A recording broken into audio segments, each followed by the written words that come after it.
કેમ છો? મજામાં થશો તો અત્યારે ગુજરાતના ખેડૂત ઝાઝો ભાગ ક્યુ ખાતરનો વધારે ઉપાડ કરે છે, ઉરિયા. અત્યારે ખેડૂતો ઝાઝો ભાગ ઉરિયા ખાતરનો વધારે ઉપાડ કરે છે. તો અત્યારે ઉરિયા ખાતર કેવા સમયે આપણે નાખવું અને કેવા સમયે ન નાખવું, અને ઘણીવાર ઉરિયા ખાતરથી ઘણા બધા ફાયદા થશે, ઘણીવાર ઉરિયા ખાતરથી નુકસાન પણ થાય છે. તો ચલો મિત્રો, આપણે બધાને ઉરિયા ખાતરનો ટેસ્ટ બતાવીએ અને ઉરિયા ખાતર કેવું થાય, કેવા સમયે છાંટવું, કેવા સમયે ન છાંટવું, એનો ટેસ્ટ આપણે લઈએ. તો ખેડૂત મિત્રો જોઈ શકો છો તમે, હાલમાં અત્યારે આ છે ઉરિયા, જોઈ શકો છો આ છે ઉરિયા. અને ઉરિયા પણ આપણે બધા ખેડૂત મિત્રોને દેખાડીએ. જુઓ, આ છે ઝીણા દાણાનું ઉરિયા, અને એક ઉરિયા આપણે ઓલરેડી પહેલેથી એક વાટકામાં લીધેલું છે, જુઓ તમે. અને સાઈડમાં આપણે પાણી લીધેલું છે. તો આ જે વાટકામાં આપણે તમે જોઈ શકો છો ને, જે ઉરિયા છે એમાં આપણે અત્યારે હાલમાં પાણી રેડવાનું છે. તો અત્યારે આપણે પાણી ઉમેરી દઈએ અને આંગળે થોડું જાજુ આપણે હલાવી દઈએ, અને આપણે બધા ખેડૂતોને બતાવીએ કે ઉરિયાથી કેટલા ફાયદા થાય, ઉરિયા કયા સમયે છાંટવું, ઉરિયા કયા સમયે ન છાંટવું, અને ઉરિયા છાંટ્યા પછી પિત્ત ક્યારે આપવું, એ બધા ખેડૂત મિત્રોને આપણે દેખાડીએ. કારણ કે અત્યારે ઝાઝો ભાગ ઉરિયા નાખ્યા પછી ઘણીવાર મોટી ભૂલ કરે છે. તો ખેડૂત મિત્રો જોઈ શકો છો, અત્યારે આપણે આમ ગણીએ ને તો 90% ઉરિયા ઓગળી ગયું છે. જુઓ તમારી નજર સામે 90% ઉરિયા ઉગળી ગયેલું છે. અને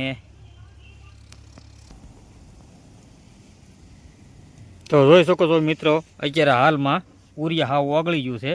અને ઉરિયામાં આપણે નીચે તમને દેખાડી, જુઓ તમે આમ રગેડા હાલવા મળ્યા ને, એટલું ટાઢું બળો ઉરિયા ટાઢામાં ટાઢું ઉરિયા.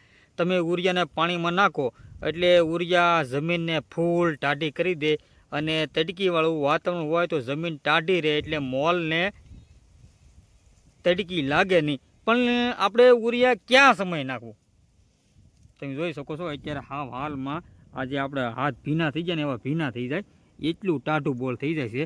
અને આપણે કેમ બરીફમાં ફ્રીજમાંથી પાણી પીતા હોય એવું ટાઢું બોલ આ પાણી થઈ જાય છે.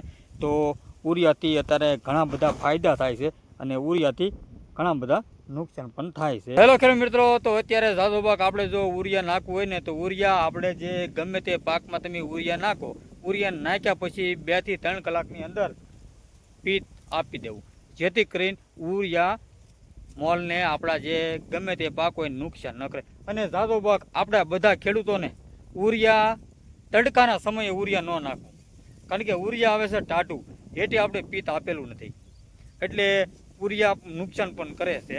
તો આપણે જ્યારે ઉરિયા આપણે નાખવાનું હોય આપણા ખેતરમાં ને પિત્ત આપવાનું હોય, આગળ ઉરિયા ને પાછળ પિત્ત, આવી રીતે તમે ઉરિયા નાખેલું હોય છે ને, તો તમારા ગમે તે પાક હોળ કોયડા આપશે, અને નજારો પણ એનો અલગ દેખાય. તો અત્યારે ઝાઝો ભાગ આપણા ખેડૂતો છે ને વધારે ઉપર થતો હોય ને તો ઉરિયા જ થાય, કારણ કે સસ્તામાં સસ્તું ઉરિયા. બીજા બધા ખાતરનું તો નામ લેવાય જ નહીં.